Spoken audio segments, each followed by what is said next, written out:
একই দিনে গোয়েন্দার মুখোমুখি অর্জুন পবন। রাজ্যের নজরে এবার একই দিনে অর্জুন সিং ও পবন সিং, একজন ব্যারাকপুরের প্রাক্তন সাংসদ, অন্যজন ভাটপাড়ার বর্তমান বিজেপি বিধায়ক। রাজনৈতিক প্রভাবশালী এই পিতা পুত্র জুটিকে পুরনো দুটি আলাদা মামলার ভিত্তিতে হাজিরার নোটিশ পাঠিয়েছে রাজ্য পুলিশ। বুধবার সকালে ব্যারাকপুর পুলিশ কমিশনারেটের গোয়েন্দা বিভাগে হাজিরা দেওয়ার নির্দেশ দেওয়া হয়েছে অর্জুন সিংকে। অন্যদিকে ভাটপাড়া বিধায়ক পবন সিংকে ভবানী ভবনে রাজ্যের গোয়েন্দা দপ্তরে উপস্থিত থাকার নির্দেশ দিয়েছে। পুরনো অভিযোগের পুনরুত্থানকে রাজনৈতিক ষড়যন্ত্র বলে দাবি করেছেন পিতা পুত্র দুজনেই। অর্জুন সিংয়ের কথায়, আমাদের চুপ করানোর জন্যই এই কৌশল। তবে ভাটপাড়া পুরসভার ভাইস চেয়ারম্যান দেবজ্যোতি ঘোষ কটাক্ষ করে বলেন, অর্জুন সিং যখন পুরসভার চেয়ারম্যান ছিলেন তখন যে দুর্নীতি পাহাড় গড়েছিলেন সেই সবই এখন প্রকাশ্যে আসছে।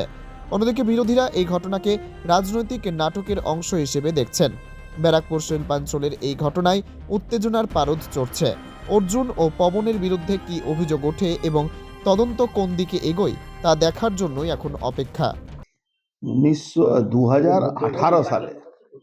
2018 সালের এই মামলা, এই সিসি পেয়ে গেছে, মামলা না, এই বাড়িটা সিসি দিয়েছে পৌরসভা, তারপরে মামলা করেছে। তাহলে ভাবুন তো, 2018 সিসি দেওয়ার পরে কি করে মামলা করতে পারে? তুমি সিসি দিয়েছো, তোমার ডিপার্ট, দেখুন চেয়ার কারো হয় না, চেয়ার হয়, চেয়ার একটা দিয়েছে, এবার তারপরে তুমি আবার মামলা করছো। আর মামলা কোথায় করছো? এই মামলাটা, তোমার মামলাটা আছেই না, এই তোমার জমিই না, তারপরে তুমি মামলা করছো। একটা প্রশ্ন, এতবার করে আপনাকে ডাকা বা বিধায়ককে ডাকা, তো সবকিছু জানা যে মামলাটা ভুলভাবে আপনাকে পরিচালনা করেছে, হ্যারাসমেন্ট নাকি অন্য কিছু? ভয় পেয়েছে, আর কিছু না। ভয় পেয়ে ওরা ভাবছে আমাকে ভয় দেখাবে। মূর্খ আছে। ভয় পেয়ে থাকলে তো অনেক আগে ভয় পেয়ে আমরা গুটিয়ে যেতাম। কোনো ভয়ের ব্যাপার নেই। আপনার স্বভাবসিদ্ধ ভঙ্গিমায় डर मुझे अच्छा लगा কি বলবেন? হ্যাঁ, डर मुझे अच्छा लगा।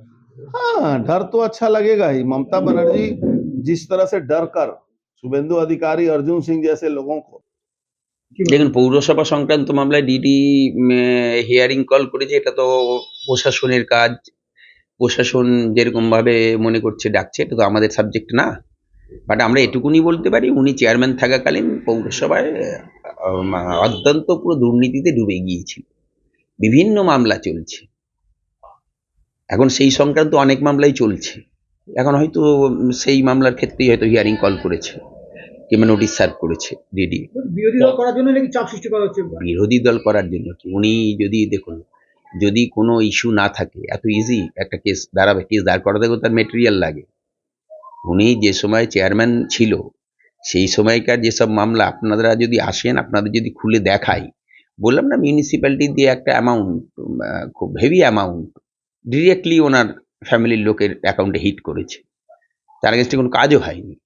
তো এগুলো আছে, তো এগুলো উনি অস্বীকার করলে তো হবে না। এই চরমভাবে দুর্নীতি ছিল। যেমন কোঅপারেটিভের মামলা আছে, ফেক এই ওয়ার্ক অর্ডার বার করে কোঅপারেটিভ দিয়ে টাকা বেরিয়েছে, এগুলো তো হয়েছে, এগুলো তো অস্বীকার করার জায়গা নেই। উনি বলছেন যে পশ্চিমবঙ্গের মধ্যে প্রথম ভাটপাড়া পৌরসভা, যখন তৎকালীন উনি চেয়ারম্যান ছিলেন, সেই সময় ই টেন্ডার ব্যবস্থা ভাটপাড়া পৌরসভাতেই হয়। ই টেন্ডারে কে টেন্ডার দেবে, কে টেন্ডার দেবে না, তখন তিনি তৃণমূল কংগ্রেসে ছিলেন। তৃণমূল কংগ্রেস সেই সময় তৃণমূল কংগ্রেসের আমলেই টেন্ডার হয়েছে, সেই সময়ই কন্ট্যাক্টগুলো পেয়েছে। আজকে ওনাকে বলবেন, উনি আপনাদের মিসলিড করার চেষ্টা করছে, এইসব বলে ই টেন্ডার বলে উনি মিসলিড করতে চাইছে আপনাদের। ই টেন্ডার, উনি একটা রাজ্যের, উনি তখন প্রতিনিধিত্ব করেনি, উনি একটা চেয়ারম্যানের প্রতিনিধিত্ব করেছে। উনি চেয়ারম্যান ছিলেন একটা মিউনিসিপ্যালিটি, উনি রাজ্যের মুখ্যমন্ত্রী ছিলেন না। ই টেন্ডার যখন হয়েছে, সারা রাজ্যব্যাপী ই টেন্ডার হয়েছে। আমাদের সরকার সব পৌরসভাতে এই টেন্ডারগুলো